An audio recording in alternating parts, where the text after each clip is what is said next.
onto an equally good film, but a lot more depressing of a Yeah, film. completely different tone of film. Yeah. Oppenheimer. Yes, I finally got around to seeing it. You finally got around to seeing it. Holy shit. It definitely ended on a very somber note. Yeah. And it was there was a lot in that. Like, I feel like there was a lot of information. It was very info heavy at times, but that's not a Yeah. bad thing. Obviously, expected for the type of film, the story it was telling. But Yeah. it was very, although it's somber, like there's a very deep underlying message at the end. Like, it was very interesting to see kind of how, like, obviously I knew about, like, you hear about, like, oh, we know how the first nuke was, and the US went about it.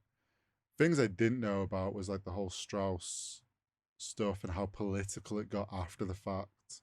Like, a lot of that stuff is like was really interesting to see that part of the story that I obviously didn't know about. Do you know what that is? And this is going to sound potentially a little bit weird, but stick with me. Okay. It's kind of like having a bit of chicken for dinner. You can cut the chicken up, you can cook it, you can eat it, you can be told it was a chicken, Okay. but it doesn't necessarily mean when you look at the chicken on your plate, you see a little chicken in a field with its feathers and everything as a live being.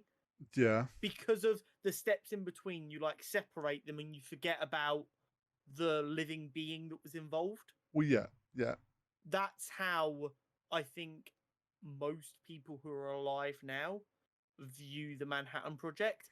Yes, they understand the ramifications of the nuclear bomb and this, that, and the other, but you don't really give much thought about the people who were affected by it in Japan. You don't think about the scientists who worked on it. And it makes complete sense that it was massively political, but do you think about that? No, because it was 70 years ago, 60 years ago, in a country you don't live in. Yeah. So, like, do you know what I mean? It's like, it's kind of shining a light and going, no, look, the big explodey thing that you're aware of and understand, this is Dread. the people. This is what was involved with it. This Yeah. is... Oh no, yeah, I get where you're going with that. So yeah, it's like, unless you've done history, you like really gone into it, you don't really pay. Like, we all know, oh yeah, America like raced to make the first nuke. We know they dropped it on Japan, which was bad, and now we have this issue of like everyone's threatening nukes at each other, and there's been various degrees of that over the years. But yeah, like you say, we didn't. I don't think I've ever taken the time to think about like the scientists that were genuinely just like chasing new science, the political out, like how that affected things politically for certain people, and how like the thing that I thought was just funny, and it's like, to this day this is still true, like everything comes back to politics and politicians trying to screw other people over because of like one thing that happened to them. And it's like seeing that whole Strauss stuff and how Oppenheimer was kind of like stripped of all credibility at the end. Like, not to put him on a pedestal for what he did, but like it was interesting to see that I had no idea that stuff happened to him. And I didn't know that Oppenheimer was Jewish. I didn't I don't think I knew he was Jewish. I knew he was from, like, he wasn't American. So like fully American. Yeah. So I never realized that. And once you know that, that obviously adds a whole lot of context to, because like you can sit here and go, oh, how could you possibly even think of something so dastardly? It's like, well, the Germans were already working on it, and the person who understood it the best to lead the efforts was Jewish. Like, it Well, makes complete sense. and he's like, you can't even deny that like Oppenheimer was this close-minded, like, because like it showed like he went through Europe, met many scientists, really explored different political views and cultural views, and different, like, as a scientific minded person, they are like are interested in everyone's opinions on things. And it's like, I think the bit that also you need, that people need to remember, is Oppenheimer was a scientist, and like also all those points of view from him being Jewish and obviously what was going on in Germany. But like when they got the thing that um Germany's figured, like a paper got posted and it's like they figured out how to split the atom. I thought it was really interesting how like all the scientists then were like, where most people are like, oh cool, scientific advancement. All of them literally around the room, it was like click, click, click, click, click, where they all went, that means a bomb. Like they realized chain effect, do that on a bigger scale, you've got a bomb. Germany's going to try and make a bomb. We need to beat them to making a bomb. Yeah. And it's like, when it's put like that, it's like, okay, yeah, it makes sense why they would race to do it. I thought it was very interesting that the film did a very good job, which I think a lot of people were worried about, like it was going to glorify the dropping of the nukes and stuff. They did a very good job of making it very clear that what happened in Japan was very much a war crime. Like multiple times, they were like, Japan's close on the verge of surrendering. Japan is going to surrender. And then you got the US president go, yeah, we're going to drop it anyway. And they made it very clear that, like, this isn't us saying America was in the right here. But I also, yeah, I like the whole criticism of just the way governments behave with like when they're trying to like work out targets. And he's like, oh no, don't nuke that place. Oh, because it's a Kyoto. cultural hub. No, because that's where I went on a honeymoon. Well, it was like, oh, we won't do Kyoto. It's considered the cultural hub of Japan. And also, me and my wife went on a lovely honeymoon there. Great place. Yeah. It's like, jeez, like that's pure chance. You're making it about your feelings towards a place and not the people. Well, and like, it's like we could have been in a world where the president hadn't had a honeymoon there. Kyoto would have been one of the targets. Yeah, it's like the fact that that's the reason they didn't do it, not because like all the people that would die.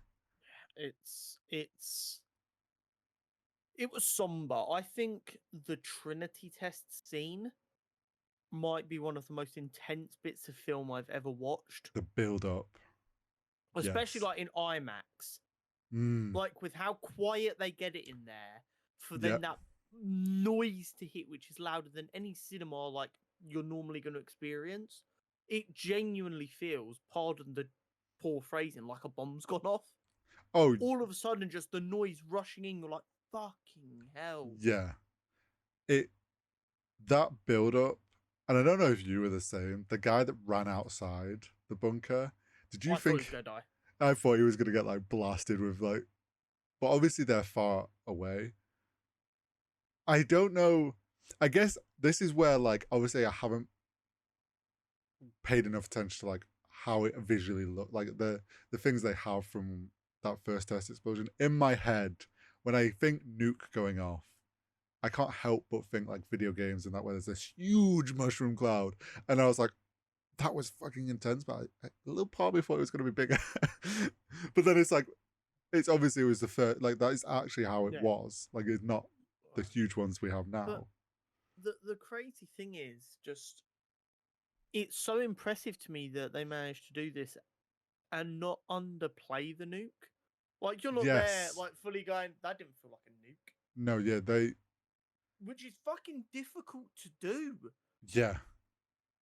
I think that actually comes down to the push that he did to do it practically, that explosion. Like you can't sell that any better than doing it practically and capturing it like actually there. Like you can't. What I will say is my only criticism of that scene is Josh Peck. Not because he did anything wrong, but I see his face and I just want to make a Drake and Josh joke. It is difficult. I would agree. Like out of any actor, it's so hard to not see. Him stood over the button, like watching the thing intensely, I nudged Jenna and I went, Drake, where's the door? Because all I could think of was the treehouse scene where they put the walls up and they haven't got the door out yet. I don't know what like that. It like, granted that was like right in the beginning of it, so I was like, okay, cool, I can look in for the actual explosion now. But that was all I could see. Mean. Like when he first showed up, my brain was like, "Oh, it's Josh." But I mean, it's craziness, and like, obviously an insane cast top to bottom. Everyone acts their arse off. Yes. When Gary Oldman manages to slip under my radar Mm. until I see his name in the end credits, you know that people have done a good fucking job. Yeah. Oh yeah, like remember everyone in that film played their roles so well. But the cast was so good.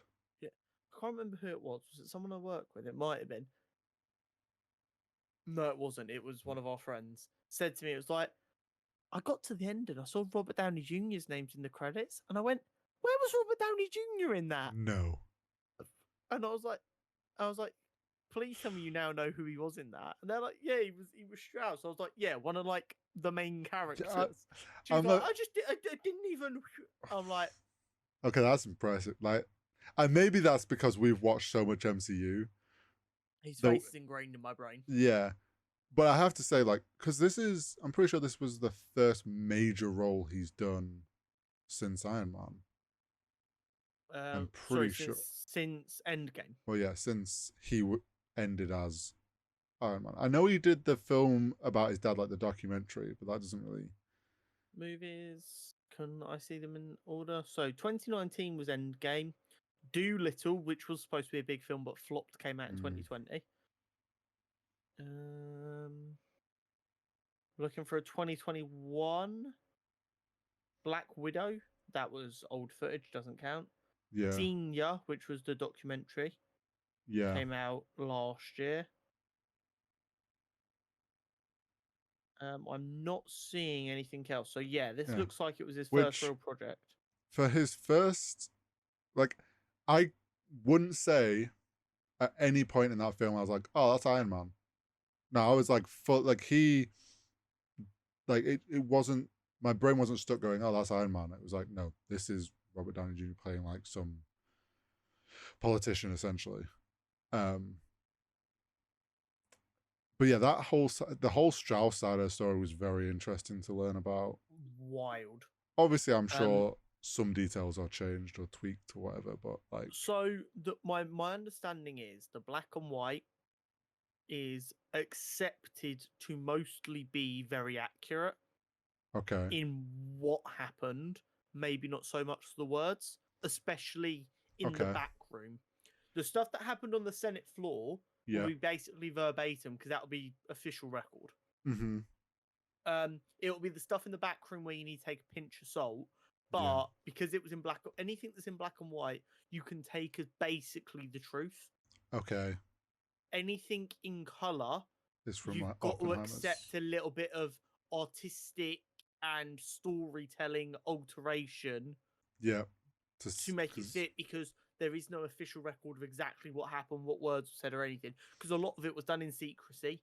And a lot of the film is set in, especially the color bits, when we're leading up to him being selected to run the project, which obviously there won't be any record of. I will say I do find it very funny, and it's something I never even knew, that the Americans were already so worried about communism, like, before the Second World War.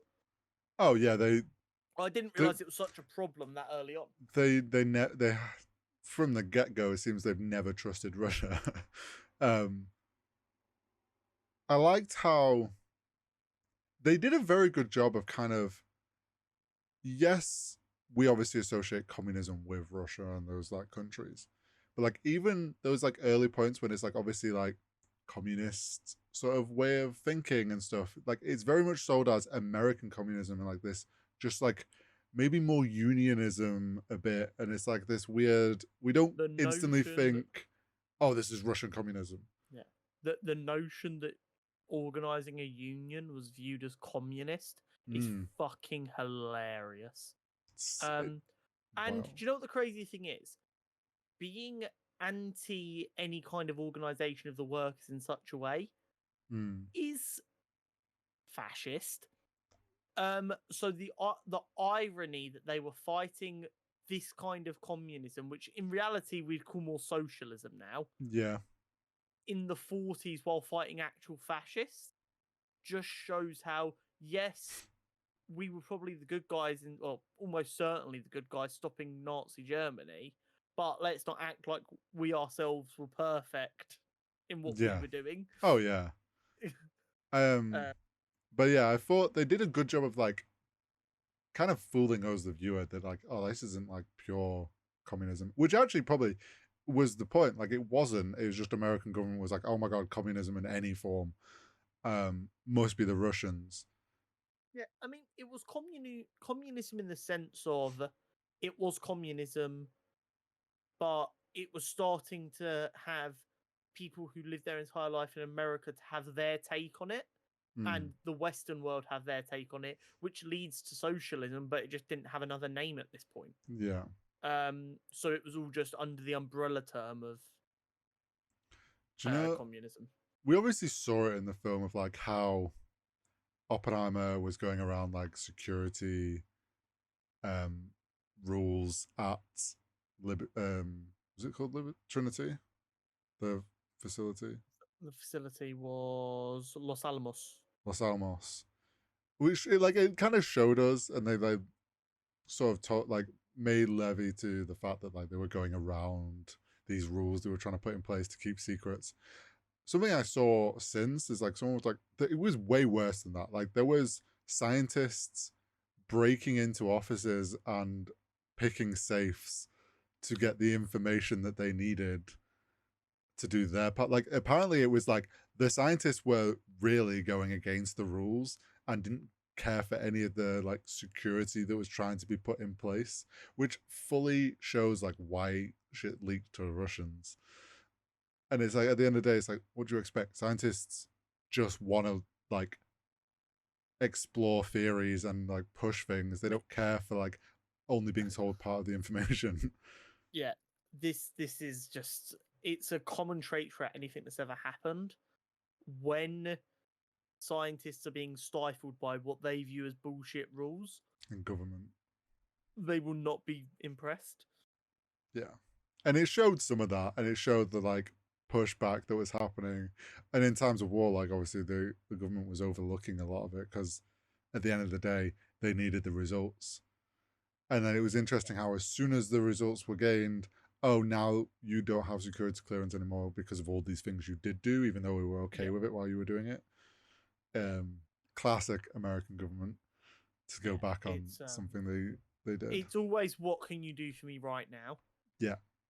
But yeah, it was absolutely fascinating. The acting was second to none. Cillian Murphy has got to win an Oscar. He's got to. If he doesn't for that performance, then something's wrong, because that was as like obviously it was very there was a lot of hype around his performance and everyone was saying like how incredible it was, but it really was. It didn't disappoint for a single second. It really didn't. There was like there's one thing I've seen where there's been criticism of the story, which is in the film when they're setting up the test, they're like, oh, there's nobody for miles, like this isn't going to affect anyone, like it's all evacuated, anyone that was. There actually was farmers around and stuff, and people who are from those families whose grandparents died because of that test have spoken up and been like, you seem to have forgotten to mention that there was people in that desert area who did die from this test, but obviously the US government was just like shush. I think that was the only criticism of the film, is like they've kind of overlooked, like they've made a point about all these other things that were bad that happened, like the Japan stuff and all this, and it's like, but you've just overlooked that there was people actually killed on home soil because of those tests. Yeah, it's definitely not perfect, but I don't think it needed to be perfectly telling story-wise, because it isn't so much about this is what happened verbatim. He's not claimed that. It's more a case of, I need to shine a light on this situation, so you stop looking at the situation like chicken in a curry and start looking at it like the chicken in a poop. I'm sticking with the You're analysis, really it holds up. It holds up, and I refuse to hear anything else. But I greatly enjoyed it. Yeah, so did I. And I will say that the people that were going, oh, this is just going to glorify nukes and glorify Oppenheimer and make him into this like great man. It's like, actually, I feel like the very end message where he talks to Einstein and we find out what he finally said to Einstein of they were worried they were going to burn up the Earth's atmosphere and destroy the Earth. And then he goes, and I think we did. But then it shows the fact that like everybody now has nukes. See, I take that as Christopher Nolan talking to the audience. Oh yeah, obviously we don't know exactly what was said there, but it feels like Christopher Nolan trying to cut off anyone who was under any disillusionment of his point of view. It's like a no, what happened was bad. Yes, it was unavoidable potentially. Still bad. Yeah, we've started something that was unavoidable and would have happened anyway, but it's like unfortunately we have created probably the end of the world if it went that way. And it like that being the final message is why everyone walked out of that film with like the 1,000-yard stare, because they're like, what the fuck did we do as humans? Like, oh shit. It was definitely a lot. Yeah. Me and Jenna sat there after the credits finished for maybe 5 minutes, not saying a word, just kind of sitting with what we just experienced. Because obviously we did the double header as well, so it had been a long day. Yeah. And we're just there like, my God. What I will say is, it's just a weird thing you always see is a lot of people are very critical of Florence Pugh's role. And they were just like, Christopher Nolan just had Florence Pugh there so that she could be a sex object. And I think they've missed the point. Yeah, they have. And I don't really understand. Like, maybe it didn't need to be as gratuitous, but there's this weird thing with anything that's considered high art that there has to be a sex element to it. And this is a thing that's existed since the Romans, because they carved the naked woman. There's this thing where if something is already seen as kind of classy, nudity is supposed to make it seem classier. And I don't know why it is, but it just is. So, like, you absolutely could have got away with her not necessarily being naked so much. But their relationship being a sexual relationship and not being able to be anything more because of his position and and then her ties into thing, like it's exactly why it was so important. And what's the best way to make a relationship blindingly obvious so people don't miss the point, even though they still did? Make it physically a sexual relationship. Like, it was needed there to kind of explain this like complicated ties that he ended up having to communist parties, like unknowingly. Like, he didn't intend to be like linked with so many communist people that probably weren't fully communist, but it was to add to that complicated situation of these relationships he was having that then down the line was going to play against him. Yeah, at the end of the day, he knew he was hanging out with people in the Communist Party. He viewed it as a man of science and knowledge. It's my duty to get every point of view. Yeah. That's the way the film tells it. You might sit there and believe that, yeah, he was a full-blown fucking communist, or whatever. That's actually kind of irrelevant. But the point was, the whole film was actually centered around him and how he was treated after Trinity and before Trinity and during Trinity, and what happened before was a resulted in what came after. If he'd never associated with the Communist Party before, they wouldn't have got rid of his clearance. Strauss would have had to find another way to try and ruin his clearance. Yeah, and it was like he would have ended like the path that America went on could have been different.